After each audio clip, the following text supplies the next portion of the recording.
এই বৃদ্ধ লোকটা এতটাই খারাপ ছিল যে সে কালো জাদুর মাধ্যমে রশি কাটলেই একজন না একজন মানুষ মরে যেত। কিন্তু সে একটা ছোট্ট মেয়েকে মারার জন্য রশি কাটতে গেলেই তার ঘরের ঘন্টা বেজে ওঠে। তখন একটা ছোট্ট মেয়ে তার বিড়ালকে খোঁজার জন্য তার কাছে এসেছিল, যা দেখার পর বৃদ্ধ লোকটা অবাক হয়ে যায়, কারণ এই মেয়েটাকেই এখন সে মারতে গিয়েছিল।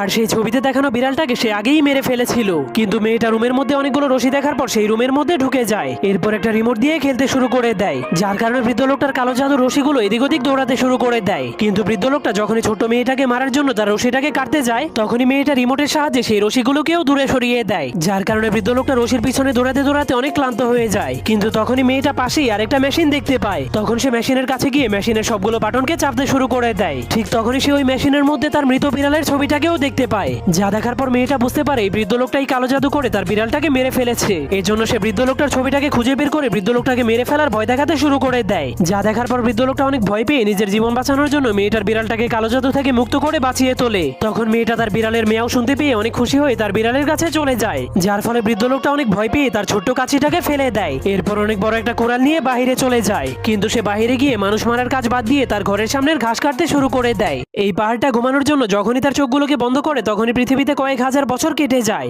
যার কারণে সে পাহাড় থেকে ছোট্ট একটা পাথরে পরিণত হয়ে যায়। কিন্তু যখন তার চোখ খুলে তখন সে দেখতে পায় একজন মানুষ তার উপর থেকে গাছ কাটছে। এজন্য সে অনেক বিরক্ত হয়ে নতুন একটা জায়গাতে গিয়ে ঘুমিয়ে পড়ে। কিন্তু তখনই হঠাৎ করে মানুষেরা তার নাকের সাথে রশি বেঁধে তাকে টেনে টেনে নিয়ে যেতে শুরু করে। এরপর তাকে ঘষে ঘষে একটা চাকিতে পরিণত করে দেয়। কিন্তু তখনই তাদের দেশে যুদ্ধ শুরু হয়ে গেলে দেশের মানুষেরা তাকে কামানের গোলা বানিয়ে তাকে দিয়ে যুদ্ধ করতে চলে যায়, যার ফলে সে সমুদ্রের মধ্যে ডুবে যায়। কিন্তু প্রচন্ড ঢেউয়ের কারণে সে ভাসতে ভাসতে সমুদ্রের কিনারে চলে আসে। কিন্তু তখনই একটা লোক তাকে ঢিল মেরে দিলে সে উড়তে উড়তে একটা মেশিনের মধ্যে ঢুকে যায়, যার ফলে সে এত ঘষা খেতে খেতে একদমই ছোট্ট একটা পাথরে পরিণত হয়ে যায়। কিন্তু মানুষেরা তাকে আবারও ধরে জ্বলন্ত লাভার মধ্যে ফেলে দেয়, যার কারণে সে পড়তে পড়তে একটা কাছে পরিণত হয়ে যায়। কিন্তু তখনই বিজ্ঞানীরা তাকে স্যাটেলাইটে যুক্ত করে স্পেসে পাঠিয়ে দেয়। কিন্তু সেই স্যাটেলাইট স্টেরয়েডের সাথে ধাক্কা খেয়ে ধ্বংস হয়ে মঙ্গল গ্রহে পড়ে যায়, যার ফলে সে আবারও কয়েক লক্ষ বছর পর পাহাড়ে পরিণত হয়ে আরাম করে ঘুমিয়ে পড়ে। এই হারকিপ্টে লোকটা 3টি প্রাণীকে লালন পালন করত, কিন্তু সে এতটাই কিপটে ছিল যে কখনোই তার প্রাণীগুলোকে ঠিকমতো খাবার খাওয়াতো না। এরপর একদিন শয়তান লোকটা তার প্রাণীগুলোকে ঘর থেকে বের করে দেয় আর তাদেরকে বলে এখনই তোরা জঙ্গলে গিয়ে নেকড়ের খাবার হয়ে যা।